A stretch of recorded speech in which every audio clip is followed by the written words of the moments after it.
She was once crowned the Queen of Paris, a woman whose style and influence captivated the titans of art and fashion, painted by Renoir, immortalized by Proust, and cherished by Coco Chanel. Her life reads like a who's who of the Belle Époque. Misia Sert was more than a muse. She was an elegant force connecting haute couture with high art, inspiring everything from avant-garde ballets to a Chanel perfume bearing her name.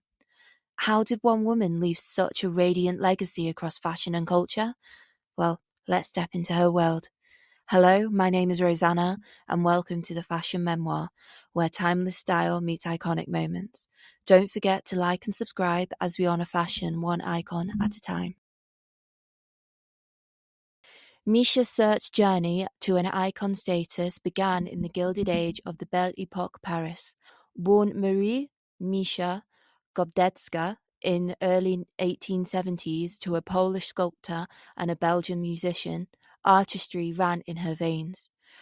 Raised among Europe's cultural elite, young Misia trained as a concert pianist and cultivated an aura of creativity around her.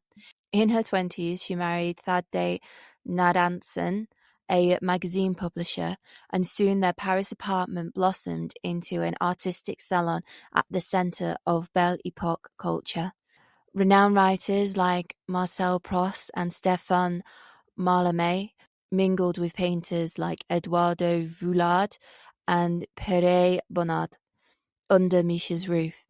It wasn't just Misia's musical talents drawing them in, it was her magnetic presence and style.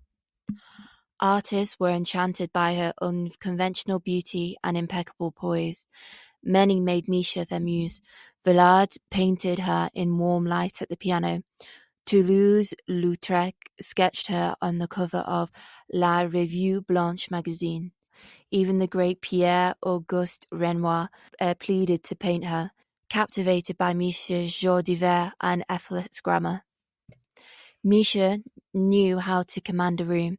The tilt of her hat, the flutter of her fan, every gesture was calculated elegance. Society watchers dubbed her an it girl, but she was also a genuine patron of new talent.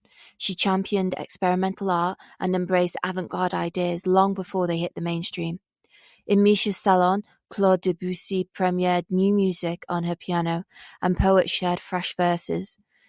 The influential literary journal La Revue Blanche even used Misia as its poster model, a literal emblem of the era's creativity.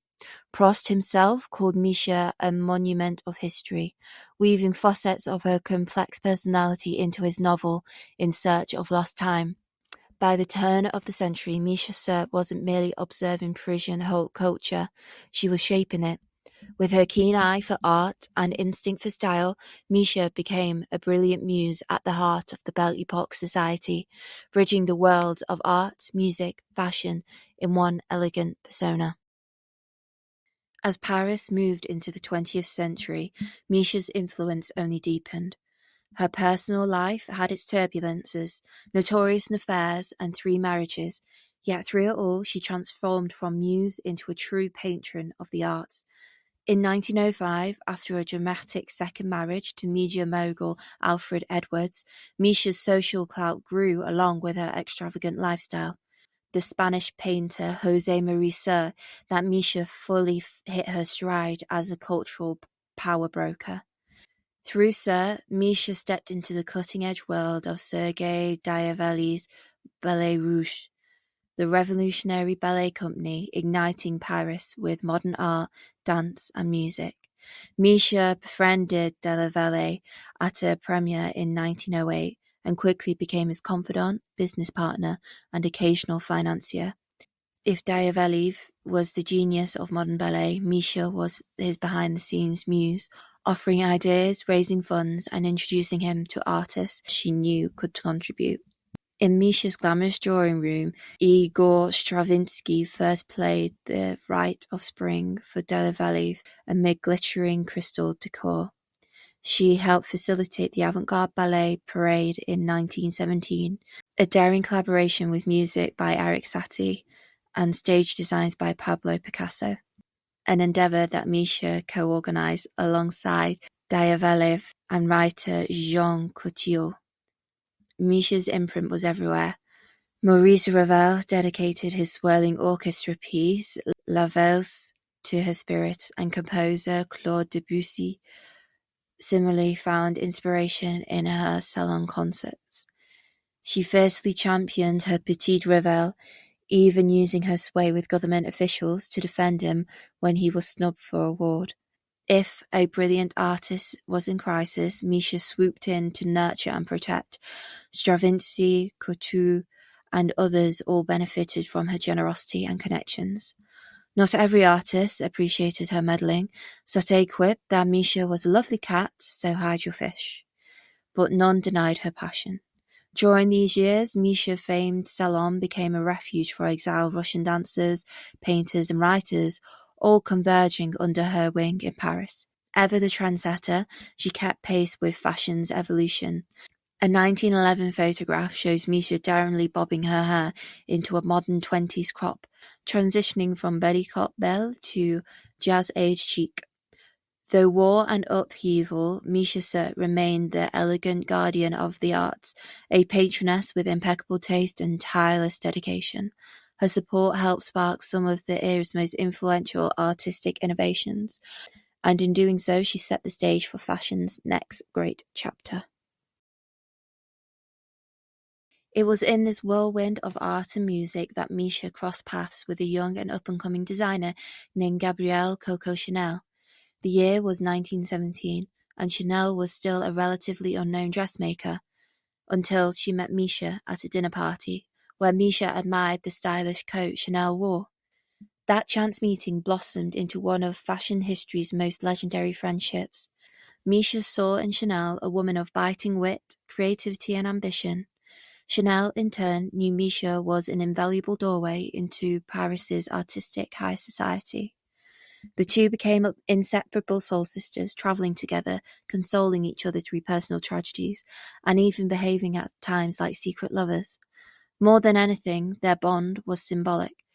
Each fulfilled a part of the other. Misia introduced Coco Chanel to the world of constant creativity, the salons of writers and painters, the performances of Stravinsky and the Ballets Russes. Through Misia, Chanel met Diaghilev and soon became collaborating with Ballets Russes herself, even designing costumes for the ballet Le Train Bleu in 1920s. Chanel later reflected that it was the artist who taught me rigor, and it was Misia who opened those artistic doors for her. In fact, Chanel credited the Serts, Misia and her husband, with shaping her vision so profoundly that she remarked, "Without the Serts, I would have been an imbecile." Misia not only broadened Chanel's horizons, she actively pushed her into new ventures. It was Misia who urged Chanel to create her own fragrance line, after Misia procured a fabled Renaissance beauty recipe that sparked the idea. Together, they brainstormed the bottle design for what would become Chanel No. 5, settling on the hallmark minimalistic flask, a look as modern as Misia's sensibilities. As Chanel's style rose, she often dressed Misia in her latest couture, effectively turning her sophisticated friend into a walking muse for Chanel brand. Photographs from the 1930s show Misia well into her 60s, decked out in Chanel's elegant designs, and embodying the ideal of the chic, autonomous modern woman. Chanel, in turn, found emotional support in Misia. When Chanel's lover, Boyd Capel, died in 1919, Misia was by her side, and unfortunately both women found solace in the dark escape of morphine during these difficult times. Their friendship had its shadows, but it endured for decades. Misia was Chanel's confidant, the one who could make the famously independent Coco feel understood and loved. Fittingly, when Misia lay on her deathbed in autumn 1950, Chanel rushed to her side. After Misia passed, Chanel tenderly took it upon herself to dress her dear friend one final time in a blush pink Chanel dress with a single pale rose on Misia's breast. It was a gesture of ultimate love and style. To this day, Chanel's gratitude to Misia's life lives on.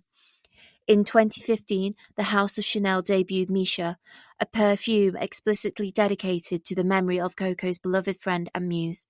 Their story reminds us that behind every great designer stands inspiration, and Misia Sert for Chanel, a guiding light and lasting influence. Misia Sert's legacy radiates through the world of fashion and art long after her passing. Though she herself was not a fashion designer, her impact on fashion history is unmistakable. She showed how a charismatic muse can catalyze creativity across disciplines, a legacy later fashion figures openly acknowledge. The designer, John Galliano, for example, paid homage to Misia's mythical allure in his acclaimed Spring-Summer 1995 couture collection, Misia Diva. Galliano named the entire collection after Misia, celebrating her image as a decadent patroness and musician who epitomized 1920s glamour. On the runway, Galliano evoked Misia's era with slinky, bias-cut gowns and cocoon-like wraps, conjuring the jazz-age elegance that Misia embodies. Decades after Misia waltzed through Paris society, designers still find themselves entranced by her story, a testament to her enduring role as a style icon. Beyond the catwalk, Misia's face and name are preserved in fine art and literature, quietly influencing visual style. Stroll through a major art museum today, and you might just spot Misia on the walls, perhaps as a subject of a dreamy Bonnard painting or captured in a lively Toulouse-Lautrec poster. Each portrait of Misia, often elegant, often playful, gives us a window into the fashions and attitudes of the Belle Époque. In literature, Proust's characters like the vivacious Princess Belle carries traces of Misia's personality, keeping her spirit alive on the page. Most significantly, Misia Sert's legacy lives on in the House of Chanel. She was, in many ways, the unsung heroine of Chanel's early success, the bridge to aristocratic clients, the sounding board for ideas, the supported friend through hard times. It's fitting that Chanel immortalized her with Misia, the perfume, even a lipstick shade, ensuring new generations learn her name.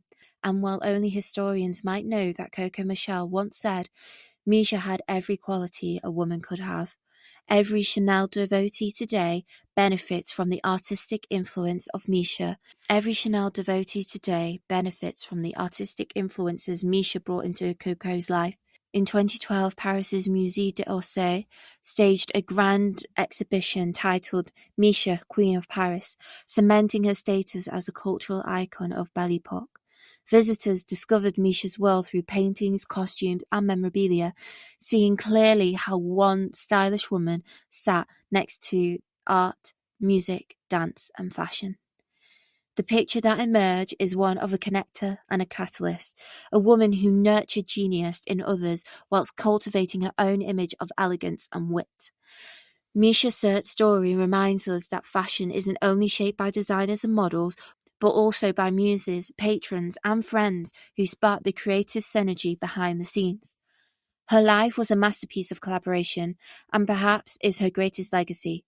From the salons of Belle Époque Paris to the ateliers of today's couture, the echo of Misia's laughter, style, and courage continues to inspire.